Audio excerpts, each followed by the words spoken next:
For this session, we are going to discuss about the emergency radiology involving the abdomen. We have already studied or discussed the normal scout film of the abdomen. As you know, for adults, we need two films, an upright and a supine view. We already discussed the uses for each views. In the upright position, we are able to detect evidences of pneumoperitoneum or presence of air fluid levels that can be seen in obstructions. And in the supine view, we can also gather a lot of informations. So, what are the things that we can see in the scout film of the abdomen? Okay, so first, we can see evidences of pneumoperitoneum. We can see the gas pattern, whether it is normal or abnormal. We can see evidences of organomegaly, whether we have an enlarged liver or an enlarged spleen. Then we can also see abnormal calcifications. We can look for metallic foreign bodies. Abscesses can also be detected, as well as presence of ascites. Okay, so again, what is this line that we see here? Okay, these are the psoas muscle. And what is the importance? Obliteration of the psoas muscle would point to a retroperitoneal pathology. Okay?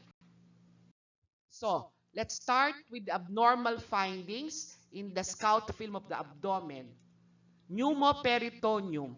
What are the radiographic findings that we see in pneumoperitoneum?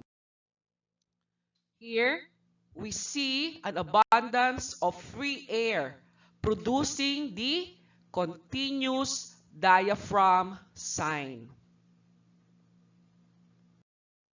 Here's another example of the continuous diaphragm sign that we see in pneumoperitoneum. Normally, it seems like that we have a right hemidiaphragm and the left hemidiaphragm. But if you have pneumoperitoneum, we see this continuous lucency as if connecting the right and left hemidiaphragms. Okay. Another sign for pneumoperitoneum is the Rigler sign. And when you have the Rigler sign, the bowel becomes clearly delineated due to the presence of air on both sides of the bowel. Take a look here. We see the crispiness of the bowel outline. And this is what we call the Rigler sign or the crispy bowel sign. Again, what do you see here? We have the crispy bowel sign or the Rigler sign. And another sign that we can see would be called the falciform ligament sign. So, the falciform ligament is not normally seen in the scout film. But if there's pneumoperitoneum, then we can see this dense or opaque line along the right upper quadrant, which shows the falciform ligament. So this is again called the falciform ligament sign. Maybe you will question why we have a chest x-ray when we're talking about the abdomen. You know that the chest x-ray, when taken in teleradiography, it's taken in the upright position. and air usually or would rise to the most superior portion, okay? And it's here, it rises at the area of the liver, and we can see this crescentic lucency beneath the right hemidiaphragm, and this is called the crescent sign that we see in pneumoperitoneum. Okay. Usually, in patients who are debilitated or those, for example, traumatic patients who cannot assume the upright position, then we can use the so-called left lateral decubitus view. The left lateral decubitus view is when you put your patient left side down. And air again rises to the most superior portion. As you can see here, there's a collection of air. And the liver shadow, which is a dense shadow, will provide a good contrast to the air. So here, the patient is placed in a left lateral decubitus position, and we see collection of free air or pneumoperitoneum. Another sign for pneumoperitoneum that we usually see in children will be the so-called football sign, wherein the peritoneal cavity is filled up with air and appears like a football. And here, the seams of the football is produced because of the visualization of the falciform ligament. Here, what sign do you see here? Can you tell me here what signs of pneumoperitoneum we are seeing in this film? Okay, you're right. This is the continuous diaphragm sign. Okay. So, we already discussed what is a normal gas pattern in the abdomen. Okay? So, just to show you, for a break, you see this is like Mickey Mouse, right? But this is normal. Can you see the face of Mickey Mouse and the two ears? Okay? That's just an example of what you call this, some like variants of normal, no? It's just a free normal air. This is not something abnormal. How about ileus? Patients will come into the emergency department complaining of feeling like an abdominal pain. Of course, one of the most cost-effective study that you can do would be the scout film of the abdomen. And in some cases, depending upon the history, you would like to rule out bowel obstruction, whether small intestinal or colonic obstruction.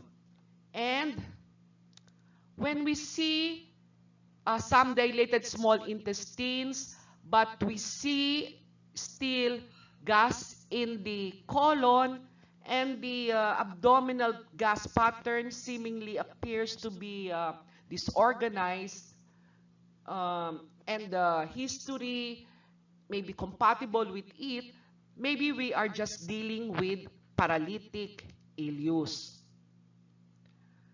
But if we are not sure if this is just ileus or obstruction, then we can always do a follow-up study. So let's talk about small intestinal obstruction. Do you remember where are the normal gas in the abdomen is located? Normally, gas in the abdomen are normally seen in the fundus of the stomach, in the duodenal bulb, and you can also see it in the colon. You can also see gas in the small intestines, provided that they are only about 5 to 8 centimeters in length and not dilated. So, if you have small intestinal obstruction, you see the dilated small intestines. Normally, the jejunum is about 20 millimeters. The ileum is 25 millimeters. And you see multiple air fluid levels assuming a step ladder appearance, and you have paucity of colonic gas. So, again, do you recall how many normal air fluid levels you see in the scout film, if it's normal air fluid levels? Okay, about 2 to 3 air fluid levels. Do you again remember why do you have a gas in the abdomen? What are the sources of gas in the abdomen? One, swallowed air, and due to bacterial putrefaction. So, if you have small intestinal obstruction, you have or you will see dilated small intestinal loops. You would see multiple air fluid levels, and if it's a complete obstruction, there might not even be gas in the colon.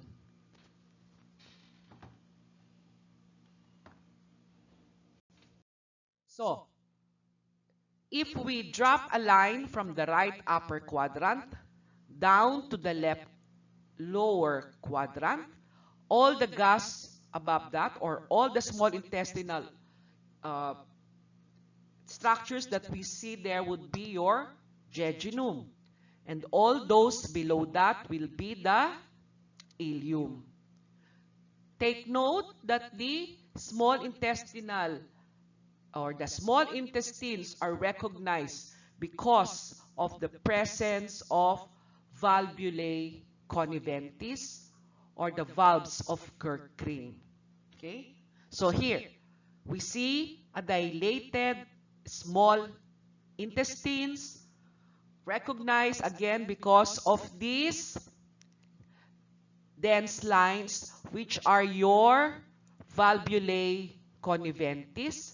So if we measure this is more than 3 centimeters. And for the next slide, we see again the small intestinal mucosal pattern, the valvulae conniventis.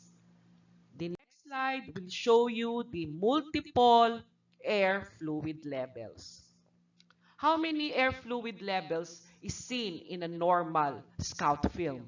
Okay?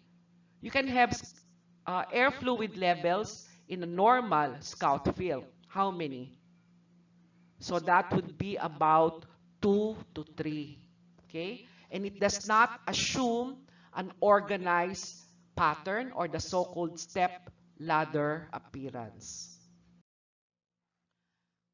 Patients with small intestinal obstruction and you would like to demonstrate the air fluid levels, you can also do the left lateral decubitus view, and you will see this rosary bead pattern, or the pearl, or rather string of pearl appearance of the small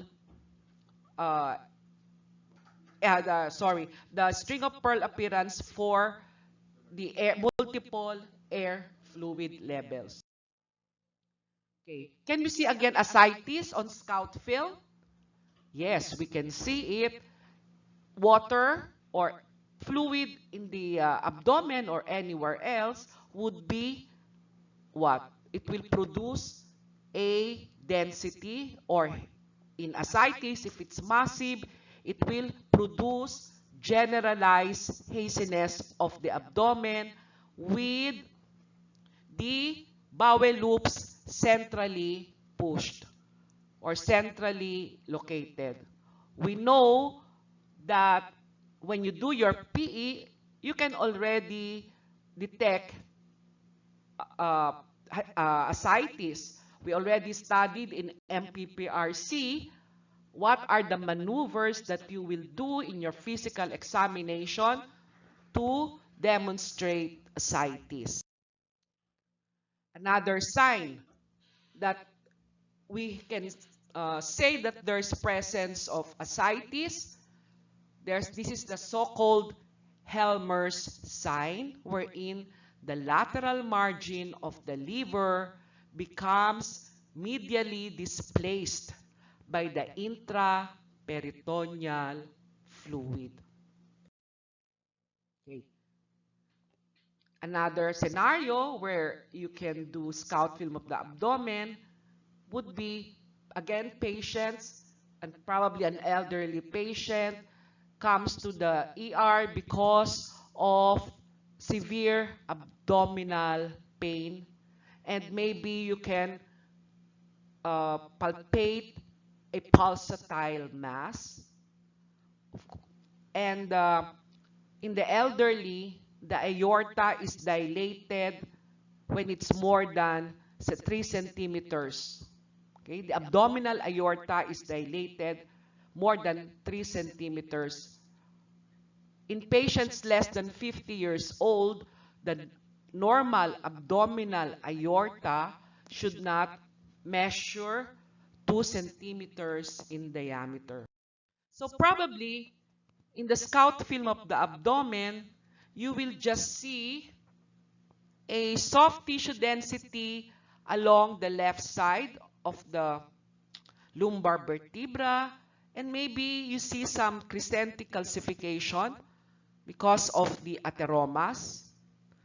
But of course, you still have to subject your patient to a contrast-enhanced CT scan. Here, we see a dilated abdominal aorta. We see here the calcification, okay, which is the atheromatous collections. And here we see like a bulging, and this denotes rupture of the aneurysm. And these things that you see here would represent hematoma formation. We would also like to see if there is evidence of dissection. And the CT scan, contrast-enhanced CT scan, will show you evidence of dissection, and that will be the finding of an intimal flap. Okay? You demonstrate two contrast-filled lumen separated by an intimal flap. So here is an example of an intimal flap. But actually, this is a CT scan of the chest, but I just want to show you the intimal flap. The intimal flap will appear as a hypodense line separating the two lumens, one the true lumen and the other the false lumen. Okay. Pancreatitis. Maybe a patient again will consult because of abdominal pain. The patient is doubling up, probably after a bout of drinking spree. And you request for scout film of the abdomen.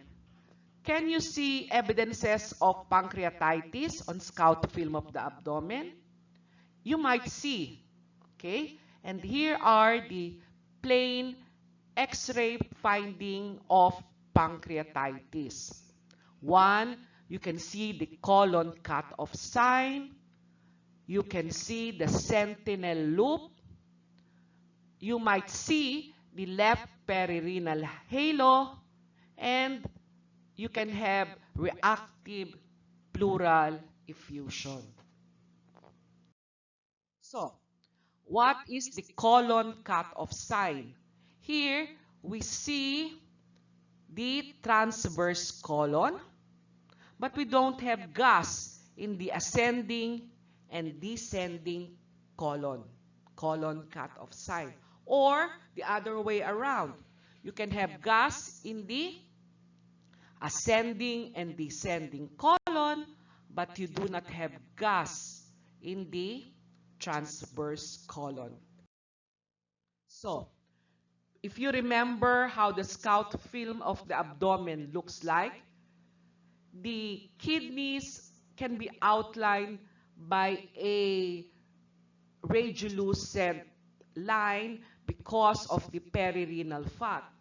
But in cases of pancreatitis, you can also have this left perirenal halo, which is a radiolucent halo.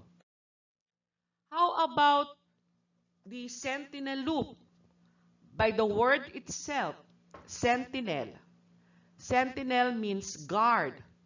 So, you have an ileus guarding the area of pathology.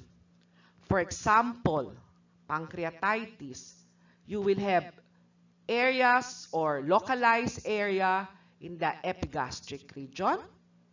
If it's cholecystitis, you may show localized ileus in the right upper quadrant. Or in appendicitis, you may have localized ileus or sentinel loop in the right lower quadrant. Okay? So, again, another thing that you can see in the scout film of the abdomen, you can see on plain film evidence of appendiculite. You can have scoliosis of the lumbar spines to the right because the patient is splinting. You can have a sentinel loop. So as you can see, sentinel loop is not pathognomonic for pancreatitis or appendicitis, no? It's just that localized ileus guarding the area of pathology.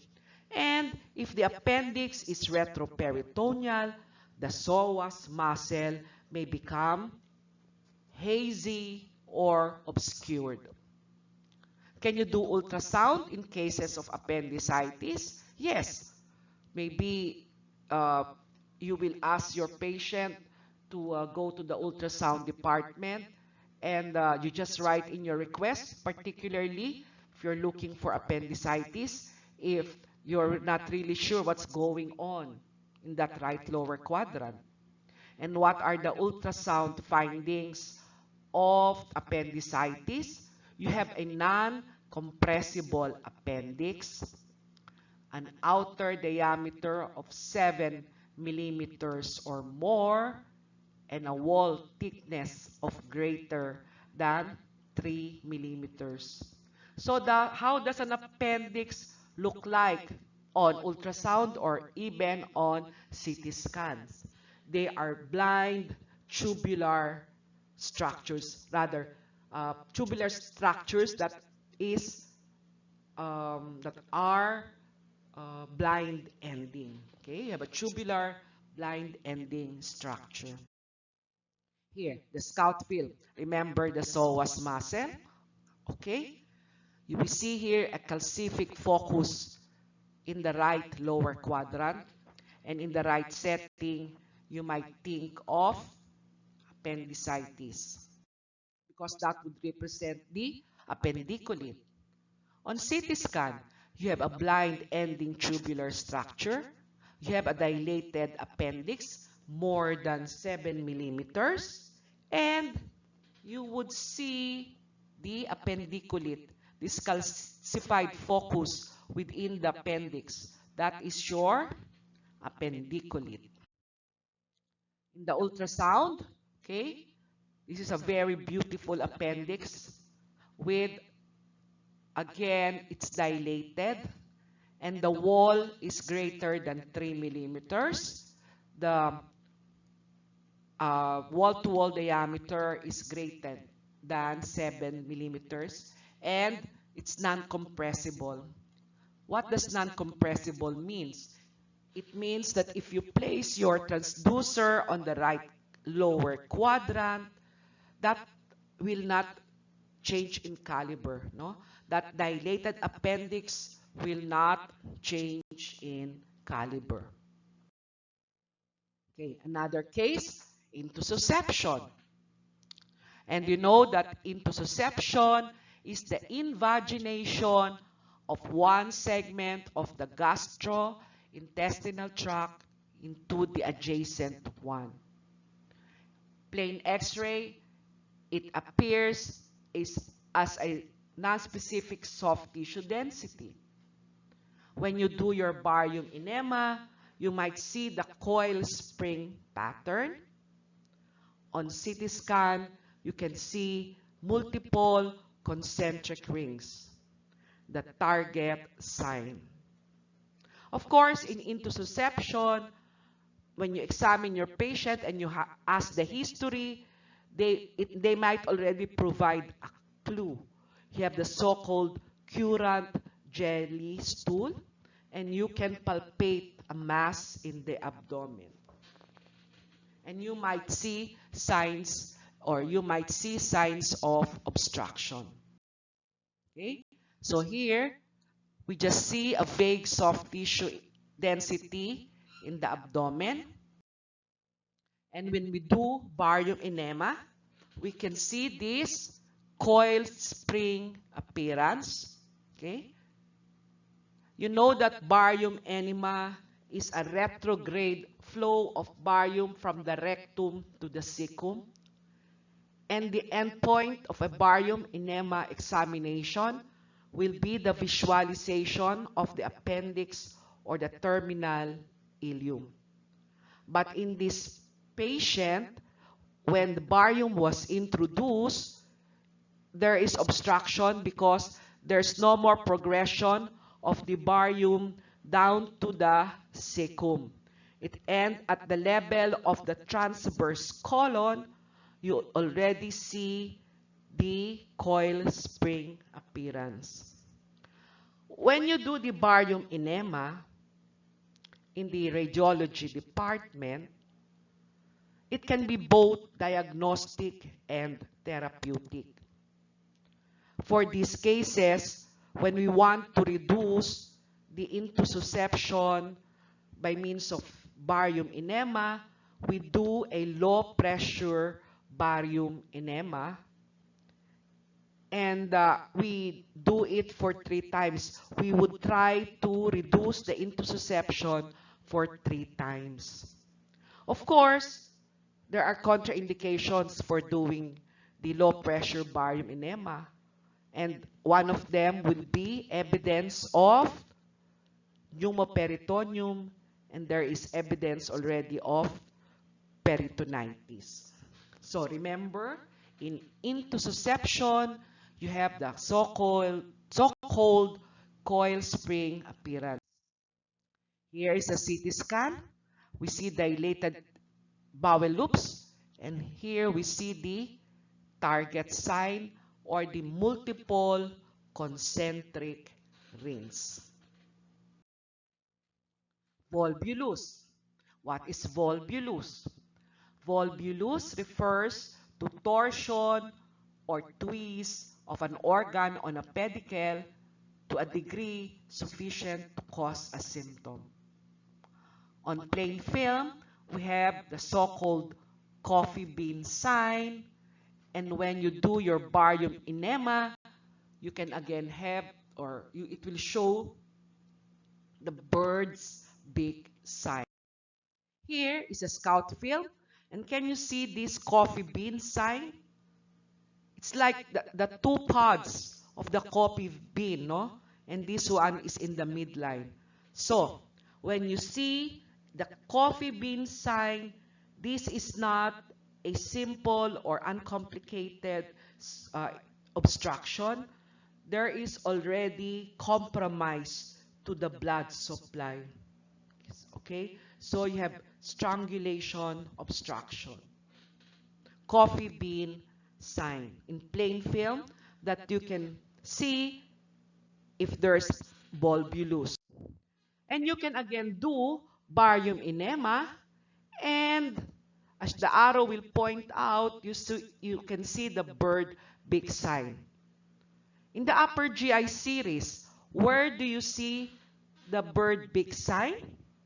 You already had a lecture on that. Okay, in the esophagus. You will see it in achalasia. Okay. Nowadays, we have a lot of trauma cases involving the abdomen.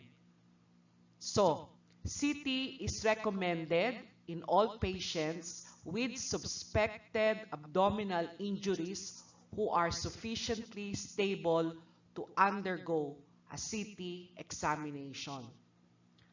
An alternative approach in unstable patients is portable ultrasound examination to diagnose the presence of hemoperitoneum and evaluate parenchymal organs such as the liver, spleen, and kidneys.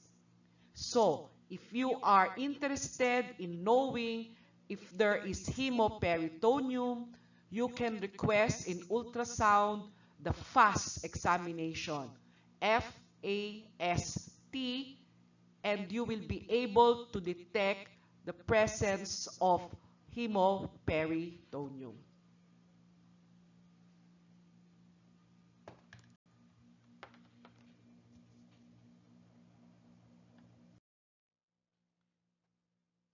The spleen is the most commonly injured abdominal organ. And splenic laceration may typically appear as an irregular linear of hypodensity on contrast-enhanced CT. So, lacerations in the solid organs like the spleen or the liver or the kidneys will appear as a hypodense focus. It's black. It's dark. Administration of IV contrast is needed for adequate evaluation of splenic trauma. Okay? You can also see areas of hemorrhage. Please, the spelling of hemorrhage is wrong. And lacerations are also seen. Okay? And without contrast, you might miss these lacerations because they can be isodense with that of the solid organ. Okay, here, in this slide, are you able to identify where the pathology is? To the untrained eyes, maybe you can see here the spleen, okay, on the left side. But when we give contrast, take note that you know that there is no contrast in this study because you have no enhancement of the vascular structures, like this aorta. It's not enhanced. But when we give contrast, you are now able to see the laceration in the spleen and the surrounding perisplenic hematoma. Okay? So, really, if there is a rupture or lacerations and you have the surrounding hematoma, you will see it very well in the contrast-enhanced study. After the spleen, the liver is the second most commonly injured abdominal organ in blunt abdominal trauma. The right hepatic lobe is most frequently injured, particularly the posterior segment. The posterior segment is injured because the right lobe constitutes most of the volume of the liver, and it is the posterior segment which is readily accessible to blunt impact from the ribs and spines. Okay.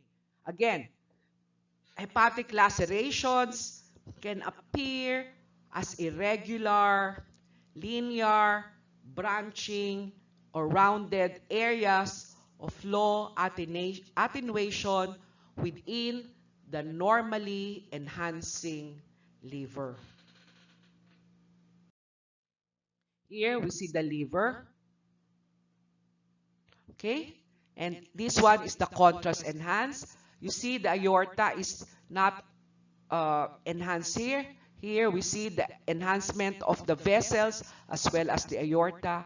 And we see here the linear hypodensity denoting the presence of hepatic laceration.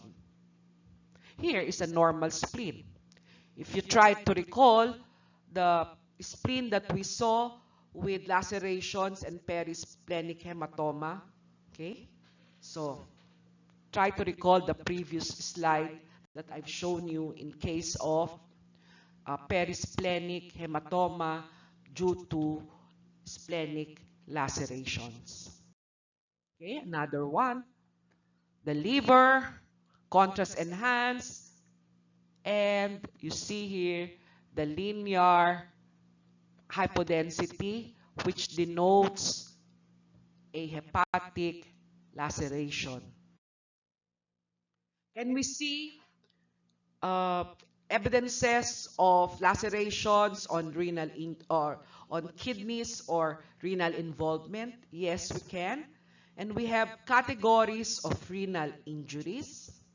Okay? This would be based upon combinations of clinical and imaging findings. Category 1 would include contusions and small corticomedullary lacerations that do not communicate with the collecting system. That's category 1. Category 2, you have lesions that communicate with the renal collecting system. Category 3 consists of shattered kidneys and injuries to the vascular pedicle. And category 4, you have a ureteropelvic junction avulsion and laceration of the renal pelvis.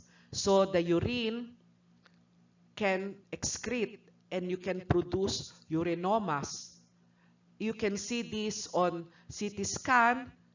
You see contrast extravasation in cases of lacerations of the collecting systems in the kidneys. Like here, I only show you the topmost portion of the kidney with perirenal hematoma. You also have evidence of hemoperitoneum because you see this fluid around the liver. Here, actually this is a nice case. The kidneys, you see here a horseshoe kidney with lacerations in the right kidney, and you see this perirenal hematoma, and you see here evidence of hemoperitoneum. Okay, here is the abnormally oriented left kidney. So actually, this is a horseshoe kidney with injury producing the lacerations, and maybe there's extravasation already of the contrast material because you injured or lacerated the collecting systems. Okay? Now, I would just like to show you here a CT stonogram. You will have a formal lecture of the CT stonogram, but in the ER, they would usually send patients to the CT scan requesting for CT stonogram. And actually, we should use this examination judiciously because you know that CT scan entails radiation. Okay? So, if you're looking for stones that were not seen, for example, in ultrasound, or you have radiolucent stones that were not picked up in the KUB or the kidney ureter bladder examination plain film, and or maybe you did an ultrasound examination, you find evidences of obstruction, but you cannot locate where the stone is, you can request for a CT stonogram. You know that CT stonogram is a non-contrast study, and you do not need any preparation for that. You can just send the patient to the CT scan and we will do the examination. Unlike in contrast-enhanced study of the abdomen, there's still a need for preparation. Like the patient should be on NPO, we have to check the creatinine for the functions of the kidney because the contrast materials are excreted by the kidney. We also have to ask for allergies, okay, to iodine, as well as if the patient is asthmatic. And also we ask if there are comorbids, like in elderly patients with diabetes or hypertension. So when we give contrast during CT scan examination, we have to really prepare the patient. Unlike in CT stonogram, which is just a plain study, we get the images, and from there we can already see a lot of things. Sometimes it's not really a problem of a renal problem, but we can pick up other pathologies during the procedure.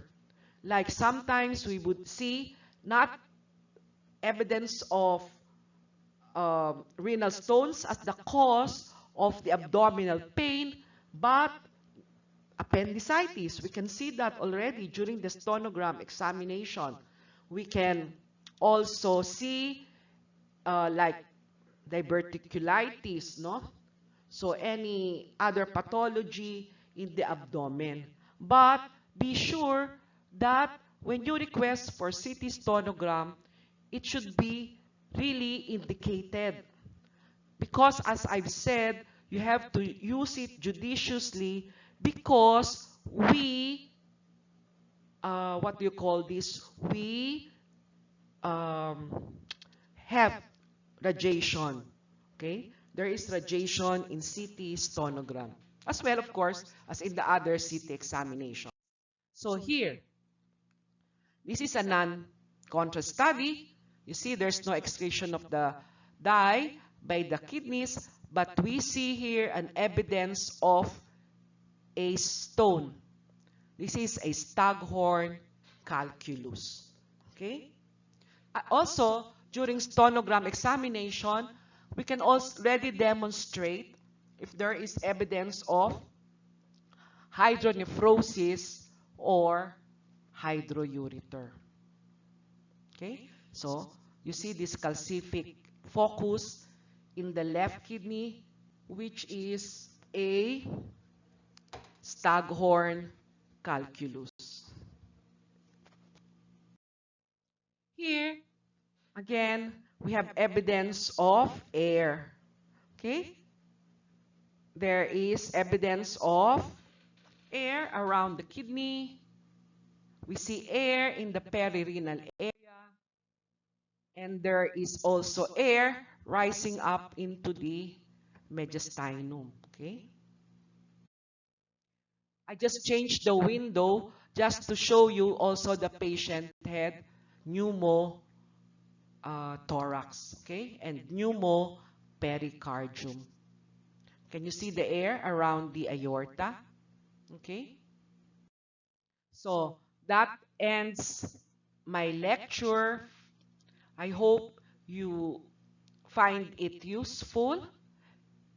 And for any questions, message me through Blackboard. Thank you.